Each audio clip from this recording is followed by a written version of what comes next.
Por favor, abran sus Biblias a Apocalipsis 20. Apocalipsis 20.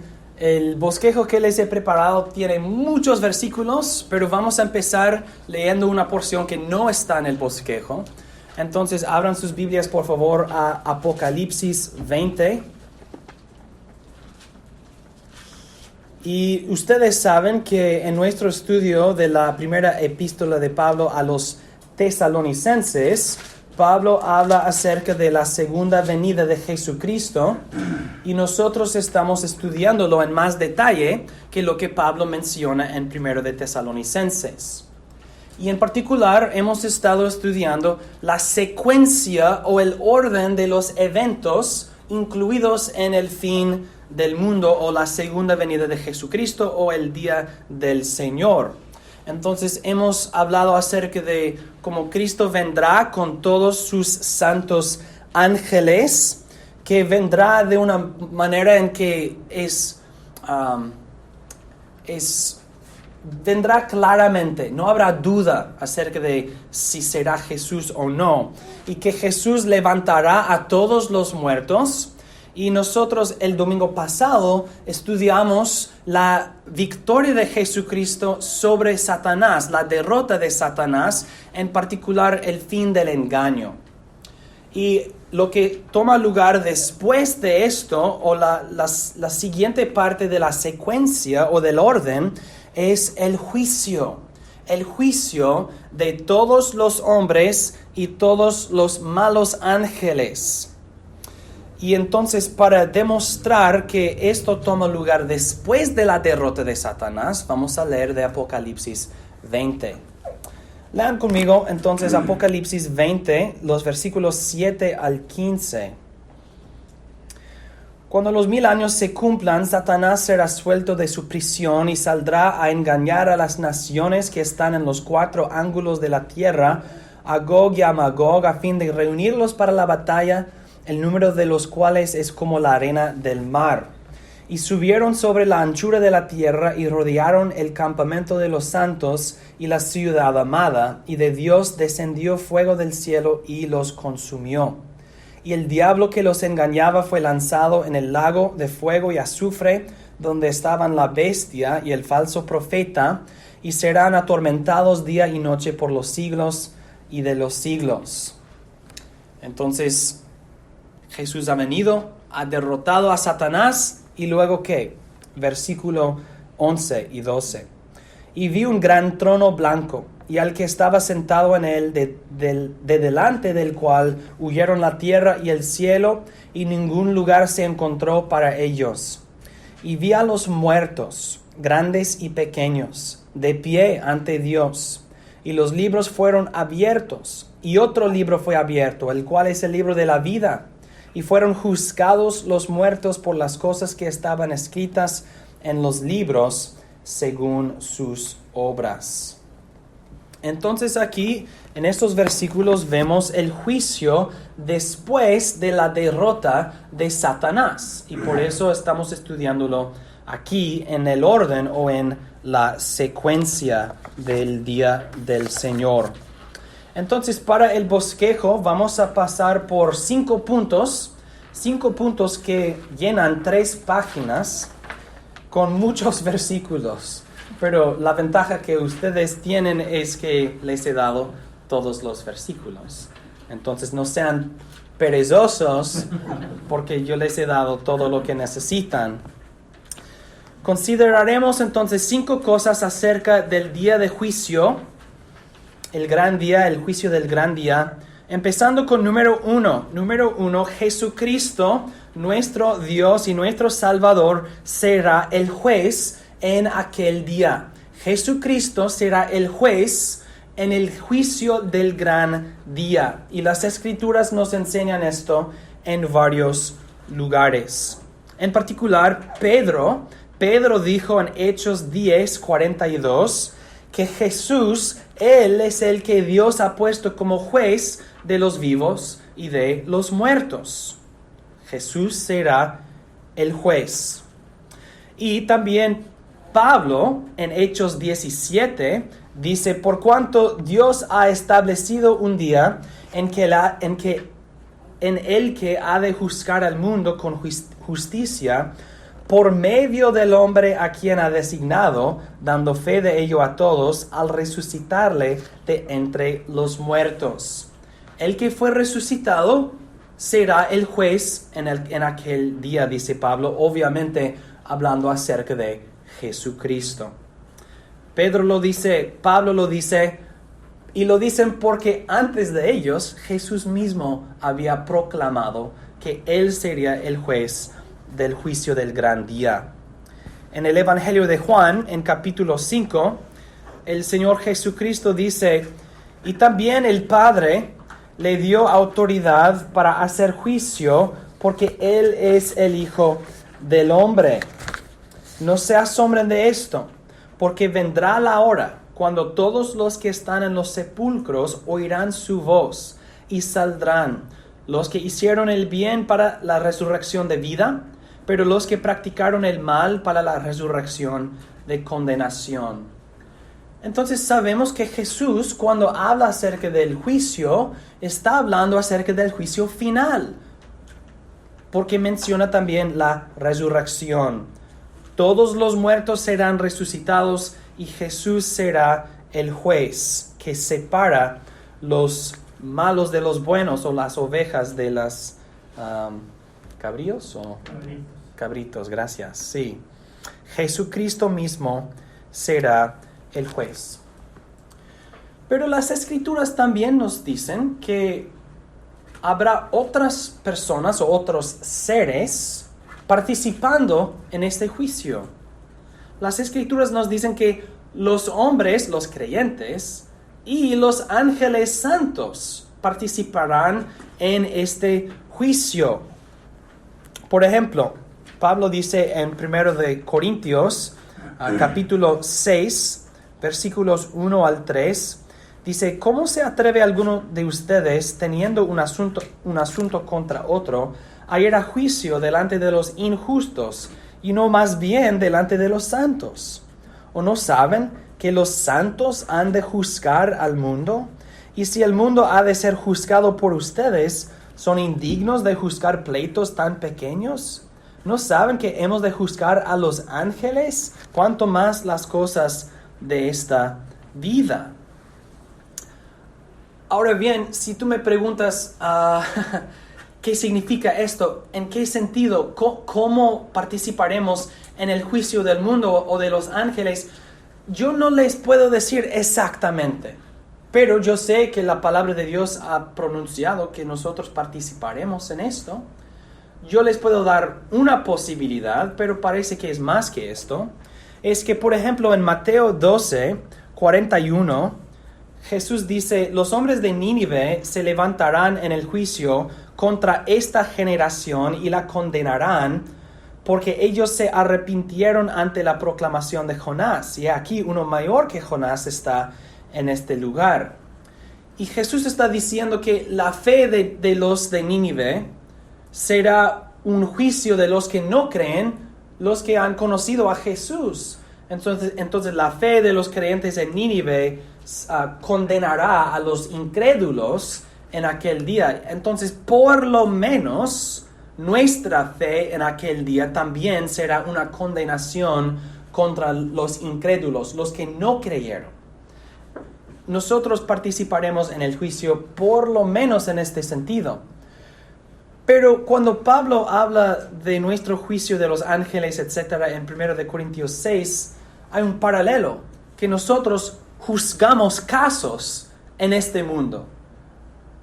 Y argumenta de lo pequeño a lo grande, diciendo, en el futuro vamos a juzgar casos incluyendo los ángeles. Entonces, parece que es más que simplemente nuestra fe condenará a los incrédulos.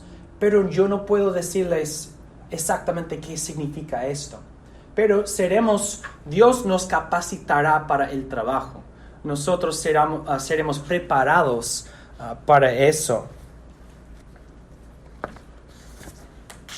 Y las Escrituras también describen a los ángeles santos o los santos ángeles participando.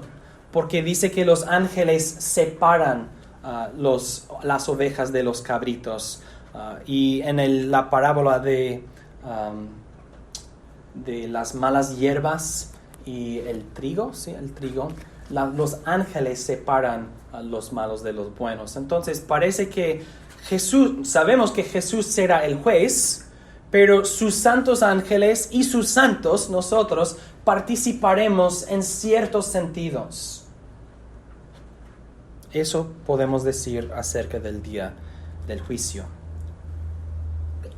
Segundo, número 2. El juicio será universal. Y yo me refiero al hecho que Jesús juzgará a todos los hombres que jamás han vivido, y a todos los malos ángeles, los ángeles que desobedecieron a Dios.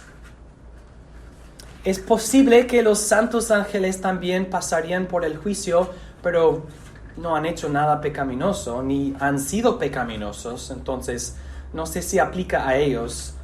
Es posible, pero por lo menos a todos los hombres que jamás han vivido y a los malos ángeles. Las Escrituras nos enseñan esto en, otra vez, varios lugares.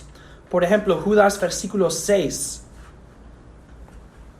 Dice: también a los ángeles que no guardaron su primer estado, sino que abandonaron su propia morada, los ha reservado bajo tinieblas en prisiones eternas, para el juicio del gran día. Satanás y todos sus siervos, es decir, los malos ángeles, los ángeles desobedientes, serán juzgados por Jesucristo. Y ya sabemos por nosotros, aunque yo no sé exactamente lo que significa esto. Pero el punto aquí es que los ángeles, por lo menos los malos ángeles, los siervos de Satanás y Satanás mismo, serán juzgados. Ellos participarán en el juicio en el malo sentido. Ellos serán juzgados por Jesucristo. Apocalipsis capítulo 20, ya leímos este versículo, pero noten el lenguaje universal. Dice: vi también a los muertos grandes y pequeños, es decir, todos, que estaban de pie delante del trono. Y los libros fueron abiertos. Y otro libro fue abierto, que es el libro de la vida, y los muertos fueron juzgados a base de las cosas escritas en los libros, de acuerdo a sus obras. Los muertos y los vivos, esto incluye a todos los hombres que jamás han vivido. Entonces el juicio de Dios será universal. No habrá nadie que escapará el ojo de Dios, el ojo de Jesucristo, y será excluido de este juicio. No, todos tendrán que presentarse ante Jesucristo en aquel día. El juez Jesucristo juzgará al universo, todos los hombres y todos los malos ángeles. Y si nosotros decimos, pues, pero en Apocalipsis 20:12 dice que juzga a los muertos, pero otros versículos nos dicen que también juzgará a todos nosotros, los vivos también. Segundo de Corintios 5:10. Porque es necesario que todos nosotros comparezcamos ante el tribunal de Cristo, para que cada uno reciba según lo que haya hecho por medio del cuerpo, sea bueno o malo. Entonces, no creyentes y creyentes, vivos y muertos, todos nosotros, es necesario que todos nosotros comparezcamos ante el tribunal de Cristo. Por eso nosotros decimos y creemos y confesamos que el juicio de aquel día será universal. Hay muchas personas que dicen, solo Dios puede juzgarme. Sí, eso no es una buena cosa. ¿Por qué dices esto como es un escape? es el opuesto. No hay escape del juicio de Dios. Número 3. Si somos juzgados, ¿qué es que Cristo juzgará en nosotros? Número 3. El juicio de Dios, el juicio de Cristo será comprensivo. Alcanzará a todo lo que somos, lo que hemos hecho, lo que hemos dicho, lo que hemos pensado. El juicio de Dios será comprensivo, alcanzará hasta el corazón. Leamos varios versículos. Eclesiastés 12:14. Porque Dios traerá a juicio toda acción, junto con todo lo escondido, sea bueno o sea malo, lo que se ve y lo que no se ve, toda acción. También Mateo 12:36 al 37. Pero yo les digo que en el día del juicio los hombres darán cuenta de toda palabra ociosa que hablen, porque por tus palabras serás justificado y por tus palabras serás condenado. Pues, nosotros decimos muchas cosas, ¿no? Y en nuestro día, por medio de las redes sociales, nosotros decimos mucho, aunque quizás no con la boca. Entonces, la palabra de Dios dice que el juicio de Dios alcanza a todas estas palabras. Toda palabra ociosa, cada palabra que no pensamos y dijimos algo, pues esto también será juzgado. El juicio de Dios será comprensivo. Toda acción, dice Eclesiastés, toda palabra, dice Mateo capítulo 12. También 1 Corintios 4, versículo 5. Dice, así que no juzguen nada antes de tiempo hasta que venga el Señor, quien a la vez sacará a la luz las cosas ocultas de las tinieblas y hará evidentes las intenciones de los corazones. Entonces tendrá cada uno alabanza de parte de Dios. Toda acción, toda palabra y cada intención del corazón también. Vemos entonces que el juicio de Dios será comprensivo. ¿Y qué dice la palabra de Dios en Hebreos? Que la palabra de Dios alcanza hasta el medulo o los tuétanos, ¿no? De los huesos. No hay nada oculto ante los ojos del Señor. Él sabe todas las cosas, todas nuestras acciones, todas nuestras palabras, también las intenciones de los corazones de los hombres. Y así también el juicio de Dios manifestará quiénes son los hipócritas o formalistas. Formalistas son los que participan en la forma de la religión, vienen a la iglesia, cantan las canciones, abran sus Biblias, etc. Pero en el corazón no se han arrepentido, no han creído en Jesucristo. Entonces el juicio de Dios manifestará quiénes son. Por ejemplo, Mateo capítulo 7, versículos 21 al 23, nuestro Señor dice, no todo el que me dice, Señor, Señor, entrará en el reino de los cielos, sino el que hace la voluntad de mi Padre que está en los cielos.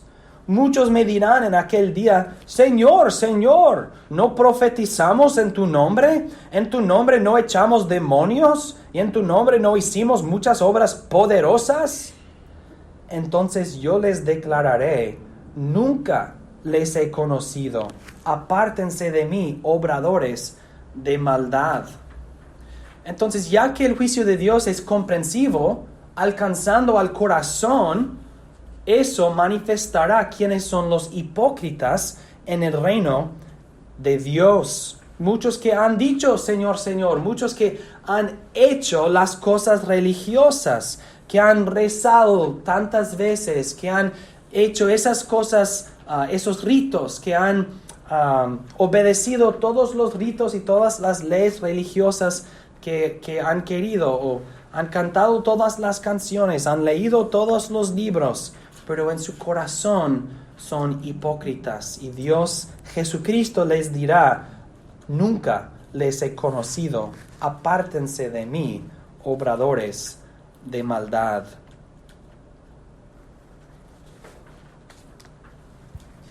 Hay muchas personas que vienen a la iglesia y vienen muchas semanas y vienen muchas veces. Y esto no excusará a uno, esto añadirá más condenación al individuo. Así como en Nínive se arrepintieron y su fe condena a los judíos que conocían a Jesús y no creyeron, así también los que han venido a la iglesia y han participado en toda su vida religiosa, la vida cultica de la iglesia, eso será una condenación. Tú has visto tanto, tú has escuchado tanto, tú has recibido tanta luz y no has creído. Entonces, el juicio de Dios no excusará a los formalistas o a los hipócritas, pues yo te excuso porque estuviste con las ovejas, aunque tú no eres una oveja. No, el juicio de Dios manifestará, tú no eres una oveja. Nunca les he conocido, obradores de maldad, apártense de mí. Número 4. El juicio exaltará la justicia y misericordia de Dios.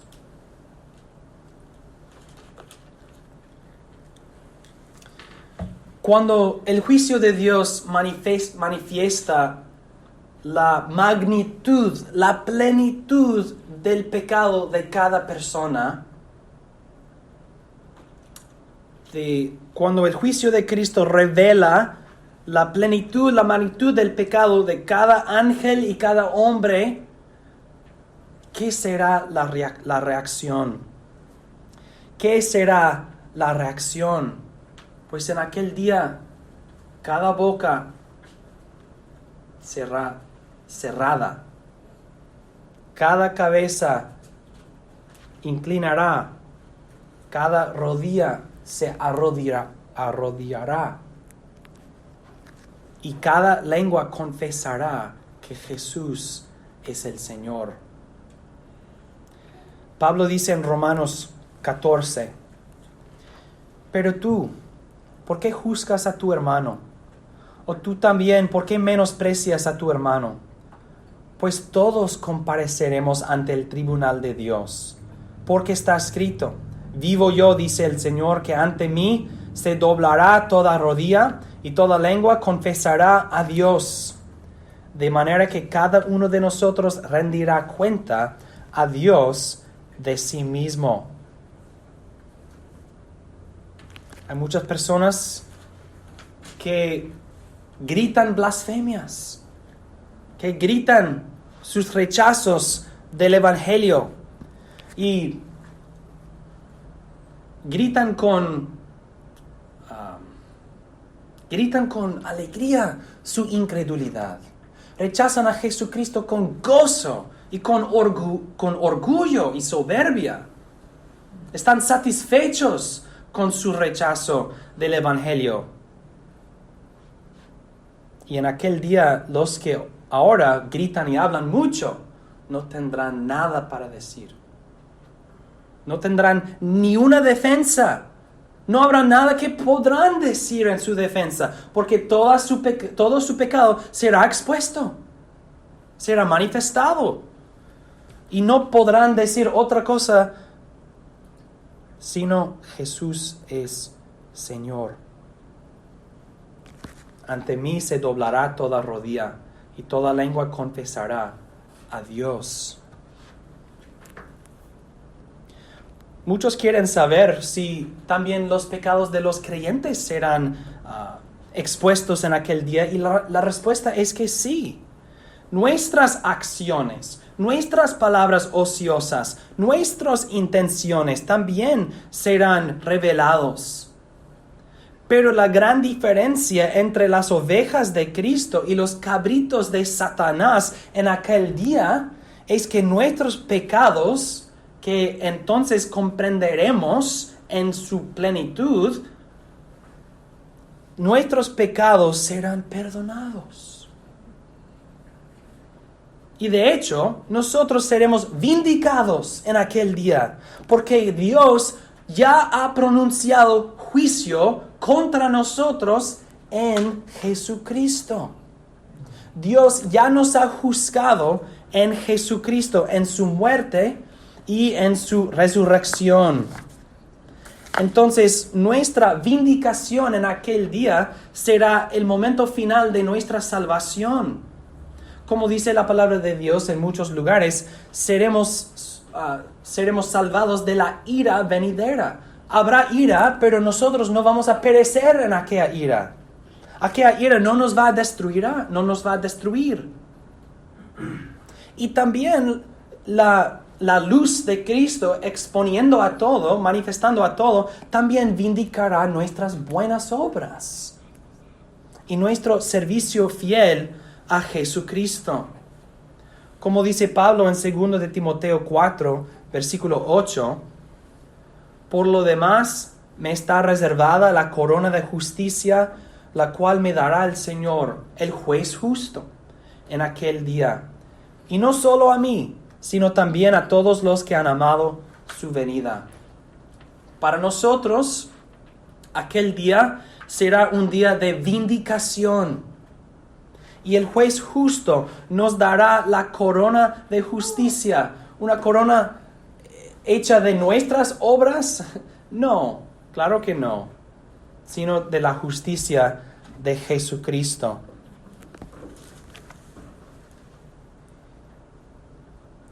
Y hermanos, cuando nuestros pecados, cuando nosotros en aquel día reconocemos y vemos y comprendemos nuestros pecados en su magnitud, cuando vemos la profundidad de nuestra depravidad, nosotros seremos humillados. Pero, como dicen las Escrituras, el Señor nos levantará. El Señor nos levantará. Y cuando el Señor nos levanta en aquel día del juicio, eso será nuestro Dios quitándole a nosotros la última lágrima. Ya no más habrá lágrimas para nosotros, porque no habrá vergüenza para nosotros después de esto. Dios conoce todos nuestros pecados y Él ha perdonado todos nuestros pecados. Nuestros pecados serán perdonados en misericordia y nuestra naturaleza pecaminosa será destruida. Seremos glorificados. Y después de esto jamás sabremos o conoceremos qué es desobedecer a nuestro Dios o traicionar a nuestro Salvador o aún desear algo contrario a la voluntad del Señor. Entonces, toda la raza humana será pronunciada culpable, pero unos serán vindicados y perdonados, y los otros condenados en sus pecados. Y cuando esto ocurre, cuando esto toma lugar, así será exaltado la justicia de Dios y también la misericordia de Dios. Cuando nosotros vemos la magnitud de nuestro pecado y vemos que es perdonado por Dios gratuitamente, por su gracia en Jesucristo para con nosotros, entonces entenderemos qué es la misericordia. Entenderemos, no había nada bueno en mí, no había nada bello en mí, no había nada santo en mí, no había ninguna virtud en mí que atrajo a Dios a mí. Al contrario, nosotros daremos toda la gloria al Padre, al Hijo y al Espíritu Santo por nuestra salvación de nuestra pecaminosidad. Dice Pablo en Romanos 9. ¿Y qué hay si Dios, queriendo mostrar su ira y dar a conocer su poder, soportó con mucha paciencia a los vasos de ira que han sido preparados para destrucción? ¿Y qué hay si él hizo esto para dar a conocer las riquezas de su gloria sobre los vasos de misericordia que había preparado de antemano para gloria? Vemos que en este juicio final. Los cabritos que son condenados y los elegidos que son salvos, esto exaltará la justicia de Dios contra los condenados y la misericordia de Dios para con los elegidos. Y es una misericordia justa porque Jesús sufrió nuestro juicio en nuestro lugar. Dios no canceló nuestra deuda, Jesucristo pagó nuestra deuda. Número 5. El juicio será final. El juicio será final.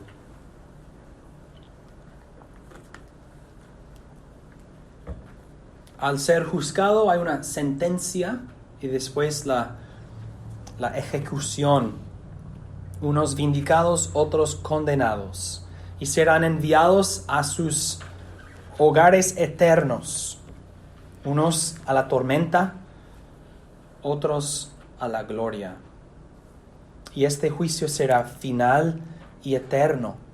Jesucristo dice en Mateo 25, 31 al 33 y saltando a 46, cuando el Hijo del Hombre venga en su gloria y todos los ángeles con él, entonces se sentará sobre el trono de su gloria, y todas las naciones serán reunidas delante de él. Él separará los unos de los otros, como cuando el pastor separa las ovejas de los cabritos. Y pondrá las ovejas a su derecha y los cabritos a su izquierda. Eso es el juicio. Entonces irán estos al tormento eterno y los justos a la vida eterna.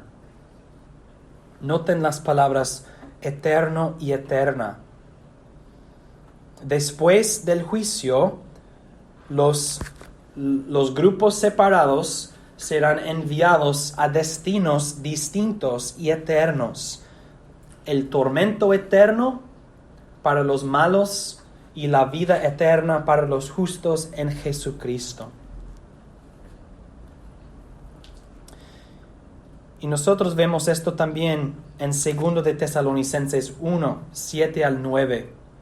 Pablo dice, cuando el Señor Jesús con sus poderosos ángeles se manifieste desde el cielo en llama de fuego para dar retribución a los que no han conocido a Dios y a los que no obedecen el evangelio de nuestro Señor Jesús. Ellos serán castigados con eterna perdición, excluidos de la presencia del Señor y de la gloria de su poder. Los malos estarán con Satanás y sus siervos para siempre, excluidos de la presencia del Señor Jesucristo y la gloria de su faz. Y los elegidos, las ovejas de Jesucristo, estarán con Él, estarán con Jesús, estarán con su Dios para siempre, gozando de su presencia, gozando de su perfección, gozando de su belleza, estando con su esposo para siempre. Entonces el juicio será final. No habrá restauración, no habrá rehabilitación de los malos, ni serán aniquilados. Dios no los va a destruir como si ya no existen. No, sufrirán para siempre.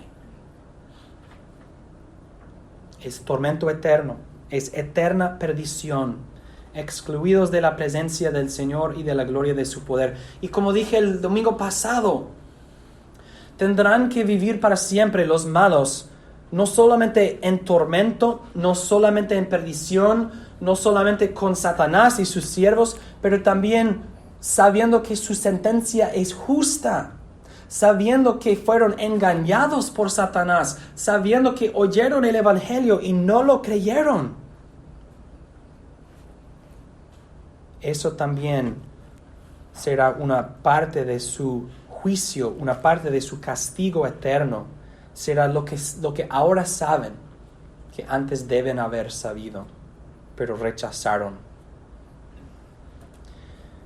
La pregunta obvia que todos nosotros tenemos que contestar en este sermón es que si somos nosotros preparados para aquel día. Si somos preparados para aquel día. Y cada santo, cada creyente debe inmediatamente correr a Romanos 8:1, que dice que para los que están en Cristo Jesús, ninguna condenación hay. Ahora pues, ninguna condenación hay para los que están en Cristo Jesús. Y dice al fin de aquel capítulo que no hay nada que puede separarnos del amor de Dios para nosotros en Jesucristo. Porque el juez de aquel día ya ha venido la primera vez como nuestro Salvador. Entonces, si nosotros tenemos a Jesucristo como nuestro refugio, nuestro Señor y Salvador, ahora, entonces, aunque sí nosotros compareceremos ante el tribunal de Jesucristo, y sí, aunque la plenitud de nuestro pecado será manifestada, aunque esto será perdonado, y nosotros seremos recibidos en gloria por los méritos exclusivos de Jesucristo. Y nunca seremos separados, jamás seremos separados de nuestro amor, Jesucristo. No vamos a regresar a la tristeza o al pecado o al sufrimiento, jamás, para siempre. Hermanos, no tengan miedo de aquel día. No tengan miedo. Si estás en Jesucristo, ninguna condenación hay para los que están en Cristo Jesús. Si confesamos su nombre, si confesamos que Él es Señor, si creemos en nuestro corazón que Dios lo levantó de los muertos, seremos salvos. Esto es el Evangelio. Esas son las buenas nuevas. Así somos salvos de la ira venidera. No por nuestra perfección, no por nuestras buenas obras, sino por los méritos de Jesucristo, por su sacrificio. Y por eso la cena del Señor es tan perfecta, porque nos recuerda que nuestro derecho al cielo, ¿de dónde es? ¿De dónde proviene? De la muerte sacrificial de Jesucristo. Y nosotros celebramos esta cena hasta que venga, hasta el día de juicio.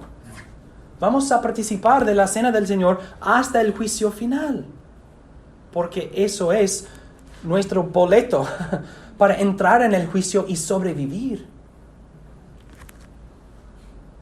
Entonces, hermanos, abracen a Jesucristo. Abrazan a Jesucristo por la fe. Y así nosotros podemos comparecer ante el tribunal de Jesús, no con orgullo, no con confianza en nosotros mismos, sino con confianza en Jesucristo nuestro Salvador y nuestro juez, quien nos ama y nos ha perdonado en su sangre. Oremos. Amén.